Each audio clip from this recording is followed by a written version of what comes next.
Good day, young scientists of today's generation. I am Perlita Marjes, your grade 8 science teacher. My topic is all about predict phenotypic expressions of traits following simple patterns of inheritance. But first of all, I would like you to answer the 5-item pretest. Before we proceed, just write your answer in a piece of paper and later on we will check.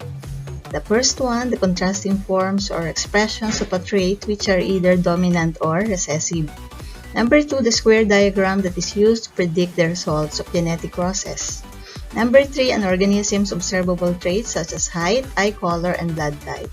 Number 4, allele that always show and cover other alleles. And number 5, a segment of DNA located in a locus of a chromosome. Did you write your answer in a piece of paper? Later on, we will find out if your answers are correct. How will you describe the similarities among the members of the family in the picture? How about their differences? How about in your own family? Did someone tell you that you look like your mother or your father when he or she was at your age? Perhaps your friends or your relatives also told you that the color of your eyes is the same with those of your father or your mother. This lesson will give you an idea on how your physical or mental characteristics differ or the same with your parents. Do you often look in front of a mirror and spot a particular trait similar to your parents? Let's say, for example, the eye color, the lobe of your ears, if it's free or attached, the shape of your nose, the presence of your dimples or cleft chin, the color of your hair, your skin complexion. Do you do that?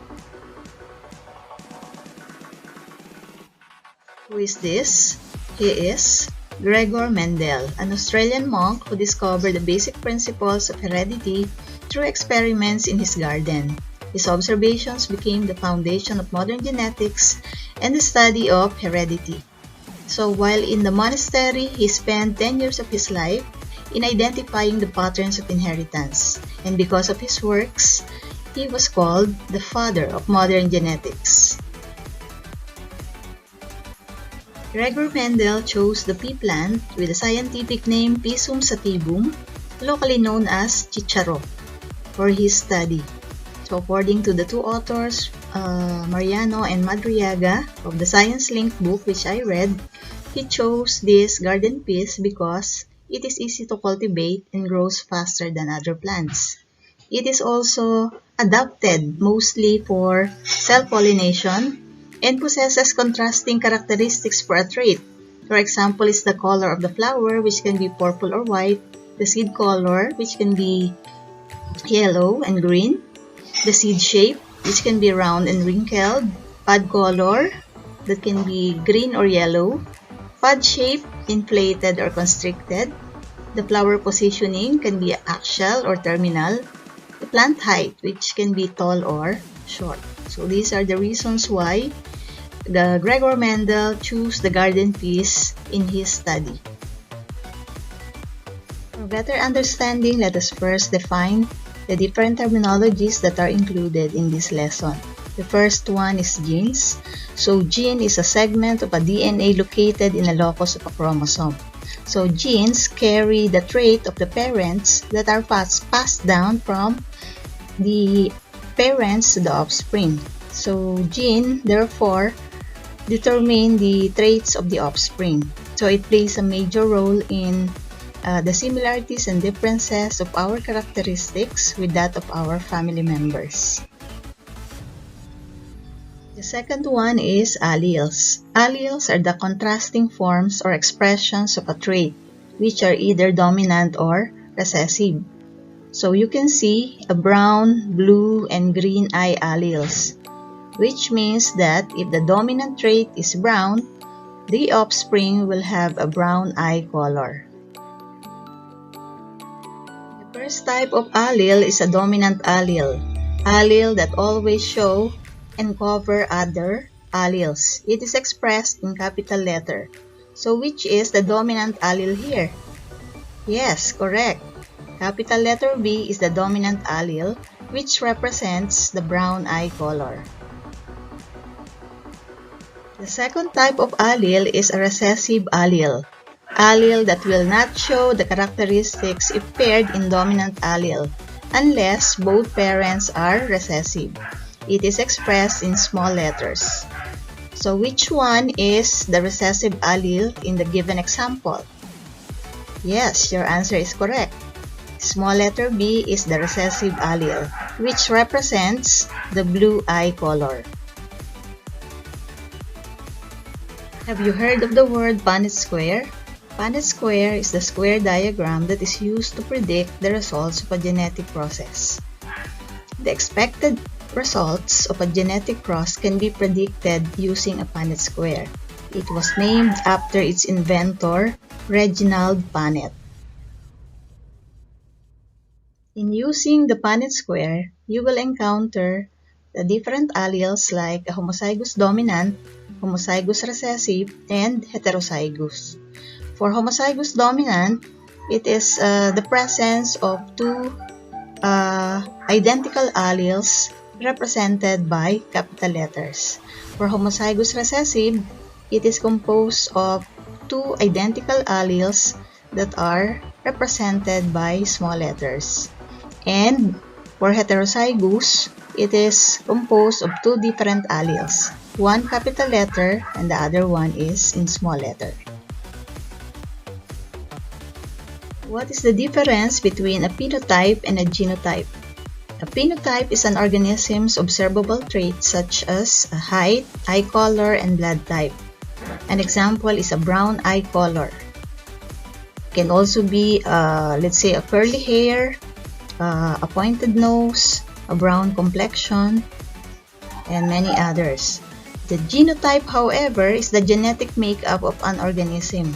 This is what we see in the Punnett Square.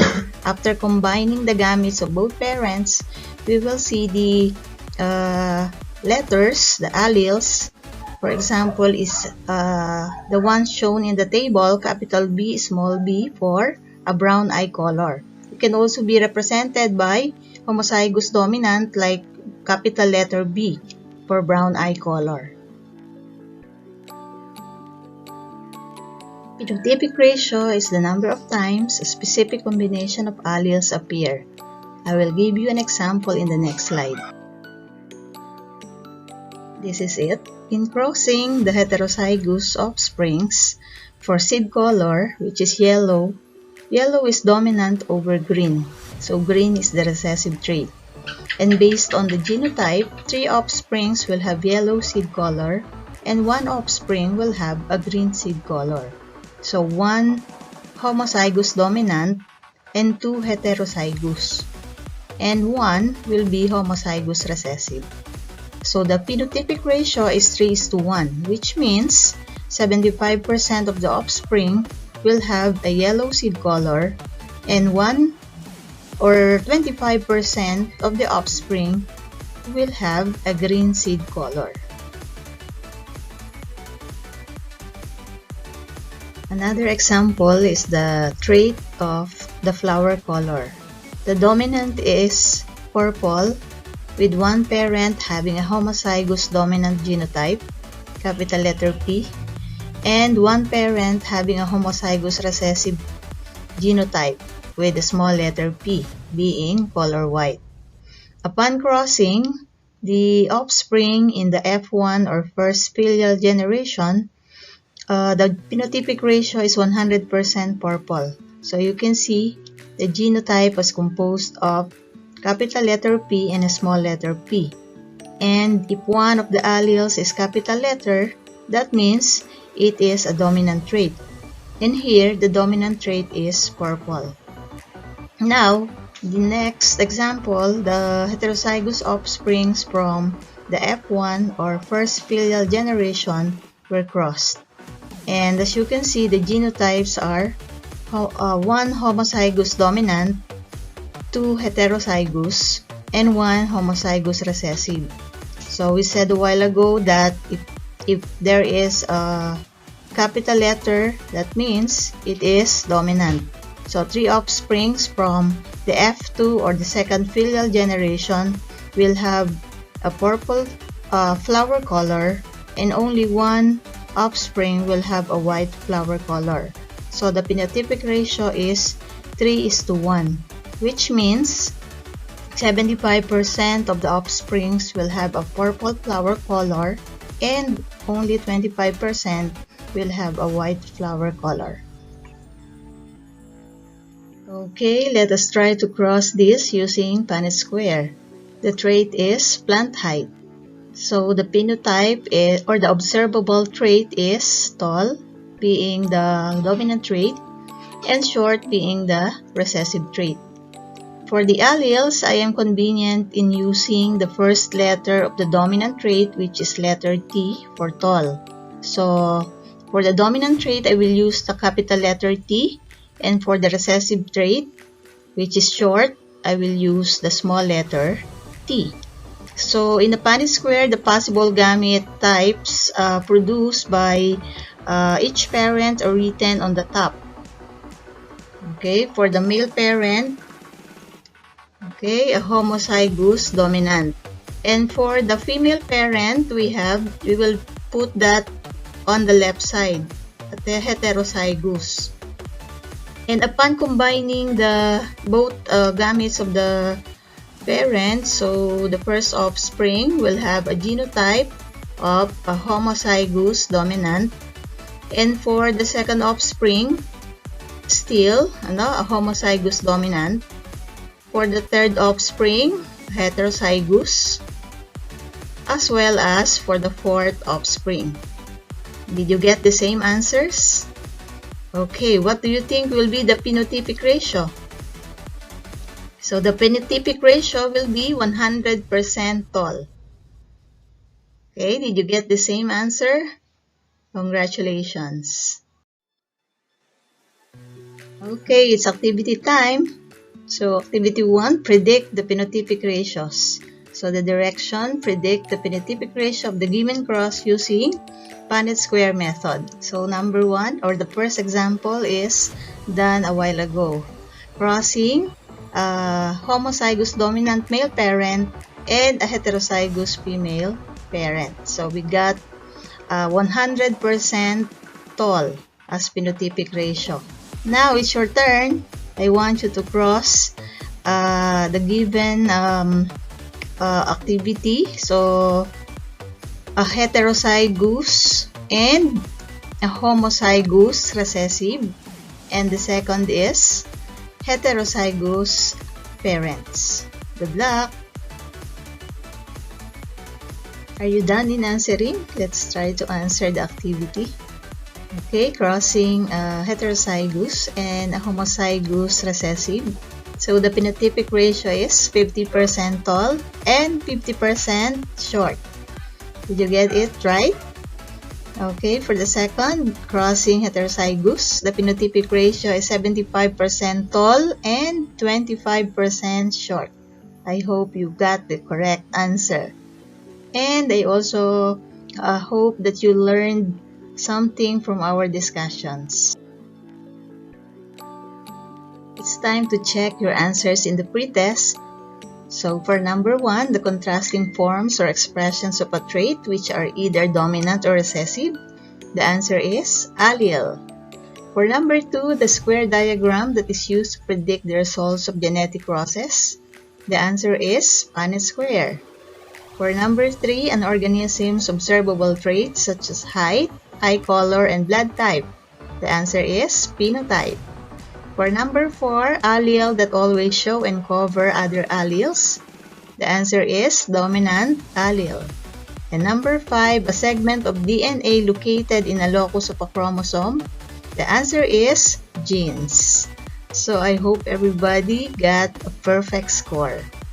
This is the end of our lesson. Thank you very much. Goodbye.